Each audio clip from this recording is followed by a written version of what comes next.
ప్రతి ఉదయం దేవుని వాగ్దానం అనే కార్యక్రమానికి ప్రేమతో మిమ్మల్ని ఆహ్వానిస్తుంటున్నాను. ఈ ఉదయకాల సమయంలో దేవుడు మన కొరకు ఏర్పాటు చేసినటువంటి వాక్య భాగము మొదటి దినవృత్తాంతాల గ్రంథము 22వ అధ్యాయము 13వ వచనం చివరి భాగాన్ని ధ్యానించుకుందాం. మొదటి దినవృత్తాంతాల గ్రంథము 22వ అధ్యాయము 13వ వచనం చివరి భాగాన్ని ధ్యానించుకుందాం. ధైర్యము తెచ్చుకుని బలముగా ఉండుము, భయపడకము, దిగులు పడకము. క్రీస్తునందు ప్రియమైన దేవుని బిడ్డలారా, ఈ ఉదయకాల సమయంలో పరిశుద్ధాత్మ దేవుడు మనకిస్తున్నటువంటి వాగ్దానము, ధైర్యము తెచ్చుకొని బలముగా ఉండుము, భయపడకము, దిగులు పడకము. దేవుడు ఇస్తున్నటువంటి ఈ యొక్క వాగ్దానాన్ని మన జీవితాలకును మన కుటుంబాలకును దేవుడు ఆశీర్వాదకరముగా మార్చునుగాక. మరి ఇక మాటల్లోని అంతరార్థాన్ని, ఆత్మీయ సత్యాలను మనం గ్రహించినట్లయితే, దావీదు ఇశ్రాయేలుకి రాజుగా ఉన్నటువంటి కాలములో మరి దేవుడు దావీదుతో మాట్లాడుతున్నటువంటి మాటలు. మరి దావీదు దేవుని కొరకు ఒక మందిరమును కట్టాలని సమస్తమును సమకూర్చి కావలసినటువంటి సామగ్రి కానీ, బంగారమే కానీ, వెండి కానీ సమస్తాన్ని సమకూర్చాడు. దావీదు కుమారుడైనటువంటి సొలొమోను మరి దావీదు ముసలి ప్రాయమందు మరి దేవుడు ఇశ్రాయేలుకి మరి దావీదుకు బదులుగా దావీదు కుమారుడైనటువంటి సొలొమోనును రాజుగా మరి ఏర్పాటు చేసుకున్నటువంటి సందర్భంలో, అదే రీతిగా దేవుని యొక్క మందిరాన్ని కట్టుటకు మరి సొలొమోనును దేవుడు ఒక సాధనముగా వాడుకుంటూ ఉంటున్నాడు.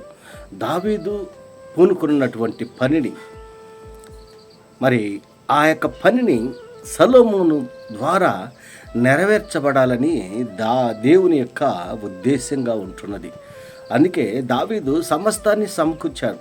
బంగారు, వెండిని, కావలసినటువంటి వస్తు సామగ్రిని మొత్తం సమకూర్చి ఆ యొక్క దేవుని యొక్క మందిరాన్ని కట్టుటకు సొలొమోనుకు దేవుడు ఆజ్ఞ ఇస్తూ ఉంటున్నాడు. అటువంటి సందర్భంలో మరి దేవుడు సొలొమోనుతో మాట్లాడుతున్నటువంటి మాటలు, ధైర్యము తెచ్చుకొనుము, బలముగా ఉండుము, భయపడకము, దిగులు పడకము. ఇదిగో నేను నా కష్ట స్థితిలోనే ప్రయాసపడి యెహోవా మందిరము కొరకు 2 లక్షల మనుగుల బంగారమును, 10 కోట్ల మనుగుల వెండిని, తూచ సఖ్యము కారంత విస్తారమైన ఇత్తడిని, ఇనుమును సమకూర్చినాను. రాళ్ళను కూర్చించితిని, నీవు ఇంకను సంపాదించుదుగాక. మరి దావీదు తన కుమారుడితో మాట్లాడుతున్నటువంటి మాటలు మరి 17వ వచనంలో మనం గమనించినట్లయితే, మరియు తన కుమారుడైన సొలొమోనుకు సహాయము చేయవలని దావీదు ఇశ్రాయేలుల అధిపతులందరికీ ఆజ్ఞాపించెను.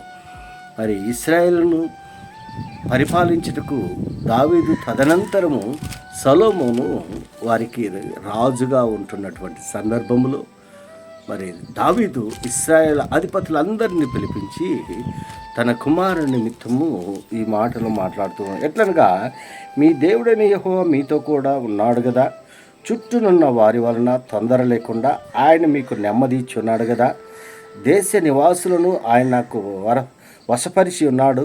యెహోవా భయం వలన ఆయన జనులు భయం వలన దేశము లోపరచబడి ఉన్నది. కావున హృదయపూర్వకంగా మీ దేవుడైన యెహోవాను వెతుకుటకు మీ మనసులో దృఢపరచుకొని ఆయన నిబంధన మందసమును, దేవునికి ప్రతిష్ఠితమైన ఉపకరణములను, ఆయన నామం కొరకు కట్టబడు ఆ మందిరంలోనికి చేర్చుటకై మీరు పూనుకొని దేవుడైన యెహోవా పరిశుద్ధ స్థలమును కట్టుడి. ఇశ్రాయేల్ ప్రజలందరితో మరి దావీదు మాట్లాడుతున్నటువంటి మాటలు. వృద్ధాప్యంలో ఉన్నటువంటి సందర్భంలో దావీదు ఇశ్రాయేలుతో మాట్లాడుతూ ఉంటున్నాడు. మరి ఈరోజు మనతో మాట్లాడినటువంటి వాగ్దానం చేసినటువంటి దేవుడు, ధైర్యము తెచ్చుకొనుము, బలముగా ఉండము, భయపడకము, దిగులు పడకము. మరి మోషేకి ఏ రీతిగా తోడుగా ఉంటున్నాడో అదే రీతిగా నీకును దేవుడు తోడుగా ఉంటున్నాడు. ఆయన ఎల్లప్పుడూ తోడుగా ఉంటున్నాడు అని సొలొమోనుకి ఒక ధైర్యాన్ని ఇచ్చేటువంటి మాటలు, ఒక అభయాన్ని ఇచ్చేటువంటి మాటలు మాట్లాడుతూ ఉంటున్నాడు. కృష్ణ ప్రియమైన దేవుని బిడ్డలారా, దేవుని నమ్మినటువంటి బిడ్డలుగా మనం ఉన్నప్పుడు దేవుణ్ణి ఎరిగినటువంటి బిడ్డలుగా మనం ఉన్నప్పుడు మనం భయపడాల్సిన అవసరం లేదు, మనం దిగులు పడాల్సిన అవసరం లేదు. ఎందుకనగా నీ చింత యావత్తుడి నా మీద వేడని దేవుని యొక్క వాక్యంలో మనం చూస్తూ ఉంటున్నాం. సొలొమోనుకు దేవుడు తోడుగా ఉంటున్నాడు కాబట్టి దావీదు ద్వారా జరగవలసినటువంటి ఆ కార్యాన్ని సొలొమోను ద్వారా నెరవేర్చబడినట్లుగా మనం చూస్తుంటున్నాం. దేవుని కొరకు ఒక మందిరాన్ని సొలొమోను కట్టినట్లుగా మనం చూస్తుంటున్నాం.